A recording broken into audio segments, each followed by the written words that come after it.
I just recently finished the Honkai Star Rail 3.0 update of the main story, and I must say, it is the most story of all time. I'm gonna do a quick overview of what I thought of all the kind of like the different components that went into this patch.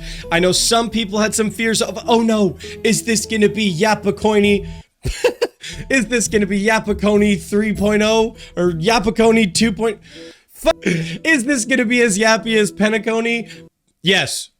Let's get my biases completely out of the way here. I have played Honkai Star Rail since its launch. In the 1.0 launch of the game, I've played since then. At the very least, I've not always actively been super invested into it. I did have some low points where I was kind of getting away from with dailies and weeklies and moving forward with that. But broadly speaking, I have played Honkai Star Rail since 1.0. My overall thoughts so far in the game was I thought the prologue was fine. I mean, it got me hooked. I really wanted to pull for Kafka, and I did. Eurillo 6, I actually think from all of the patches so far had the best pacing in terms of introducing us to the world, to the characters, to the crisis, and actually getting us to the conclusion of that crisis. I thought the epilogue with some of the Topaz stuff felt like it was dragging a little bit, but I understand they were kind of waiting to, move things forward to get over to the Xianzhou Lo Fu, is what it is. But overall, I liked Eurillo 6. Xianzhou Lo Fu is where it started to take a little bit of a dive for me, and I started to enjoy it a little bit less, but I will say with some of the recent additions with the Fei Xiao story patch, I actually liked the Fei Xiao story patch, and I liked overall her character and what she brought to it. Penacony. Now, I know it's become a bit of a meme to hate on Penacony, but I just want to be clear here. I did not hate Penacony at the beginning. I really was kind of hooked. I was really optimistic about what was going to happen into that patch. And I would say probably for the first half of the game, I was still huffing that copium and was really excited for it. And because I really like the world building that they do. Honkai Star Rail has such an impeccable way of doing the world building. The lore that is included in the game is so much fun, and I want to learn more about it. They just are so inefficient at telling it. And I'm not going to harp on it as negatively as some others have previously, but overall, Penacony was a real step in the wrong direction for me. So a lot of us were really hoping, that 3.0 and going to Amphorius was going to be a big TSN turning point. Sports reference for a bunch of gotcha nerds that I guarantee most of you don't understand that. Hoping that it was going to be the TSN turning point where they'd learn from the yapping of Penacony and that it was going to be better in Amphorius. And then all of a sudden we saw how many lines were going to be in the first couple acts of the game, and a lot of us felt a little deflated. But I held on. And I wanted to see and give it a chance. How good was this actually going to do? And I must say, it's fine. But let's go through all of the different categories and let me explain why that is. So the first thing, I'm going to change up the order a little bit here because I have a certain way I want to work through this. So first, you've got your world building, dialogue, and presentation. Now, the reason these three are on here, they might all sound the same, but they're not. World building is the lore, is the universe, is how the power systems work in it, is the societies that we're learning about, does the overall structure, the geopolitical situation, if they choose to include it, does it all feel like it makes sense? Does it not interrupt your suspension of disbelief, and does it get you more interested in that world?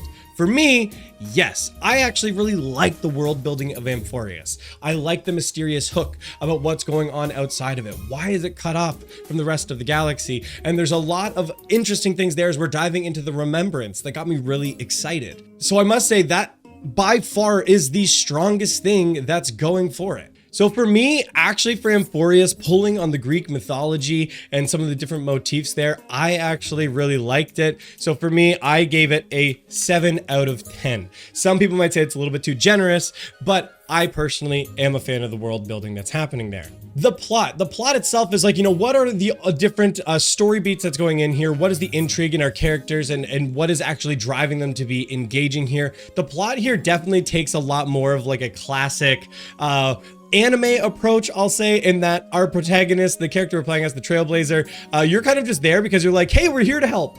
That's why we're here. And every single time, like, you're confronted with the choice of like, do you really want to do this? And you're just like, I'm here to help. And so like, it feels very, I don't know, Black Clover or like Naruto in that sense, where just anytime there's the option, it's like, yep, we're here. So I'm not going to say there's anything crazy like innovative there. And so for me, like it's like a 5.5 out of 10. The dialogue itself. So this is like the actual conversations between the characters. How concise are you being in this dialogue? How natural does the dialogue feel with the different characters that are there?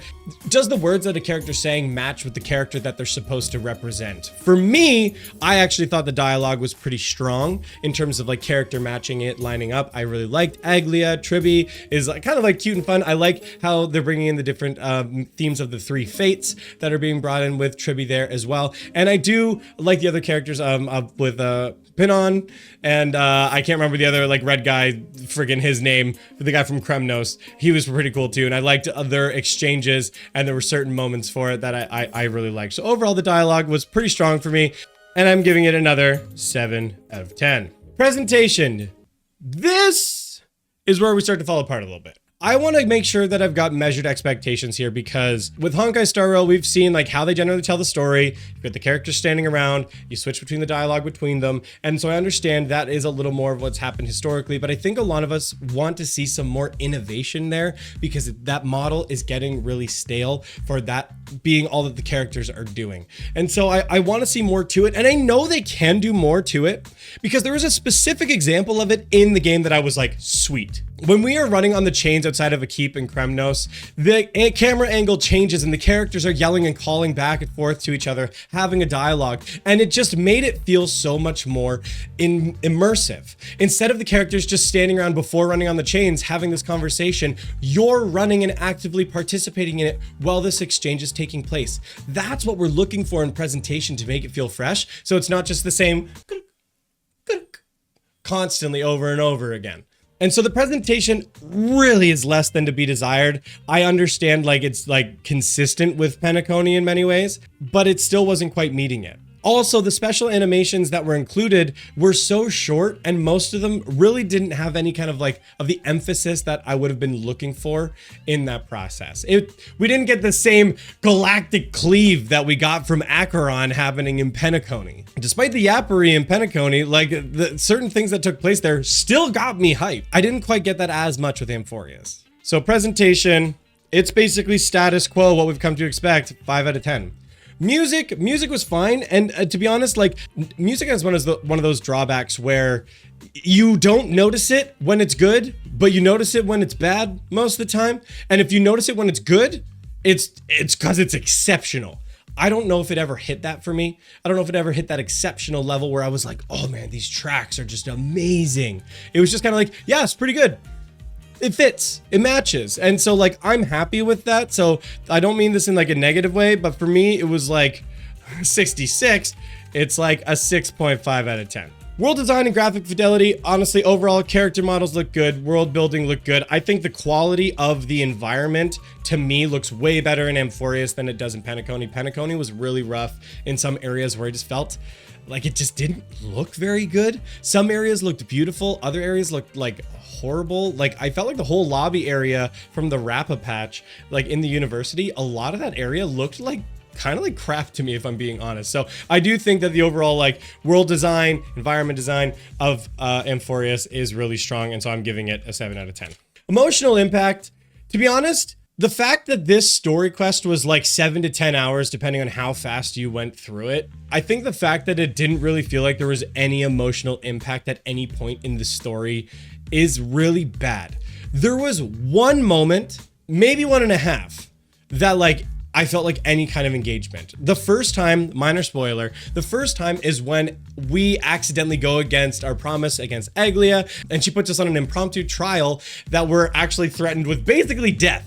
Which is pretty exciting. And actually, I really enjoyed that moment of tension where we had to answer the questions and the string would vibrate if we were lying. And it actually got me engaged in that moment, only for immediately any sense of threat after that situation has been resolved. Any sense of threat is completely removed.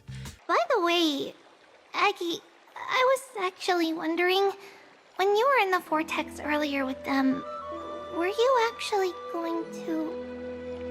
Certainly not. Phew, that's good to know. Why even bother to ask?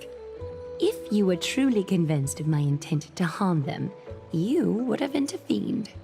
And I was like so disappointed that it feels like anytime there's a potential risk for our character or our involvement in the story, they just never want to follow through with it. And like, they've done that enough times that I honestly just like don't care about any other characters. The only other time they got close to it is where, again, the guy from Kremnos, I can't remember his freaking name, when he goes to fight the Titan for us, and he's basically in an eternal battle because of some of his abilities as a Krios heir. Like, they were supposed to feel bad in that situation, but what we've been told up until that point is he's effectively immortal. So it's like, all right, you mean the guy that loves war and battle is stuck in an eternal war and battle? Ah, shucks.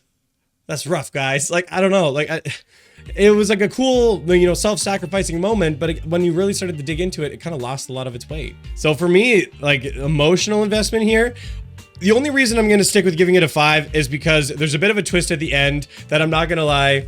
Small spoiler here, so I'll put a timestamp to jump ahead if you really haven't finished it here, but if you're listening to a review, I don't know why you would. Actually, the moment with March 7th kind of being frozen back into ice got me really excited, because I hope we get to learn more about her backstory and where she's coming from, or why she was crystallized in ice in the first place. And it seems like it's connected to the Remembrance, which I'm really interested to see where that goes. And I hope they really can stick the landing on wherever that explanation gets to at that point. So that I will say that's why I'll still end up at a 5 out of 10. In terms of overall pacing, I don't know why. I'm confused about this. I don't know why the overall pacing I didn't hate. It yaps a lot. There's a ton of world building that's involved with it, but I found that we were constantly being moved forward into different environments, meeting new characters, being introduced to new concepts that actually I didn't hate the pacing. And I say that because maybe it's because I didn't play it on stream, and I didn't play it with like the pressure of like needing to have kind of like content to deliver to keep it engaging. I just kind of played it at my own pace and went through it. It wasn't the worst that it's ever been. And I think it's because most of the dialogues where people are standing together are actually still like limited. Some people were saying like, oh, you know, they cheat with like some of the static images. To my recollection, maybe I'll get timestamped on this, none of the static images, at least when I was playing through, felt like as long as they were in Penacony. Like you weren't staying on the same image for 10 minutes, that in the same way that you were in Honkai Star Rail. And I know that because it did happen in a few cases where we had the static image again with Aglia in the baths. If you haven't seen that, that sounds spicy. So like those moments did happen, but I found that like I didn't hate them as much as I did in Penacony, where it went on way too long. So pacing overall, again, considering the amount of increased dialogue lines, and I didn't feel the same degree of like blah that I got from the second half of Penacony, I'm willing to give it a 6 out of 10. Last thing, the last category here is character development. This overall is definitely the strongest part of the overall like world building here. While I do like the world building of Amphorius, love the Greek mythology and what's going on there, I do really like the characters and I want to know more about the characters. The fact that we're going on this whole process to basically make a bunch of demigods and reclaim the divinity from the Titans, like it's really cool. And I want to see what characters are also going to become more of these kind of like divine beings that are going to continue to inherit the power of these Titans. And so it did make me really invested in them. And they introduced this other additional story segment into the game. I'll throw in some overlay here if I remember to, where you actually get like more of the backstory into the characters that's told in the kind of Remembrance storybook fashion that actually I was like really annoyed with when it started. I was like, oh gosh, more stuff. But then the more I dove into it, I found like this was another unique way to kind of like explore the world. If you wanted to, you could skip it if you didn't care, but I actually wanted to see it, and it made me definitely care more about the characters and wanting to learn more about is it Finian? Is it Finnan? I'm gonna mess it up and I'm gonna get roasted in the comments for it. But overall, I think character development with the world building are the two strongest things. World design also, the sets designs there, they did a fantastic job. I'm actually gonna go back and amend dialogue here. I'm actually gonna drop it down to a 6. I don't know if the dialogue was as great as I had originally remembered, but this is my overall thoughts. So if I had to give this like an overall rating for Amphorius, I'd probably give it a 6 out of 10. I think it's got a couple of strong elements overall, but look, we've been able to see that there are better methods of storytelling. The technology to do that is there. It can be added. And I think because we're getting it from other HoYoverse products, players are starting to expect it. And I think it's just going to become more and more noticeable as Honkai Star Rail goes on. The gap in the technological elements of storytelling, for sure, are going to be coming into play here. But let me know what you thought about Honkai Star Rail 3.0. Did you love it? Did you hate it? I'd love to get your thoughts in the comments down below. But that's going to be it for this one, guys. Make sure to drop a like and subscribe. Thank you so much for watching. We'll see you next time.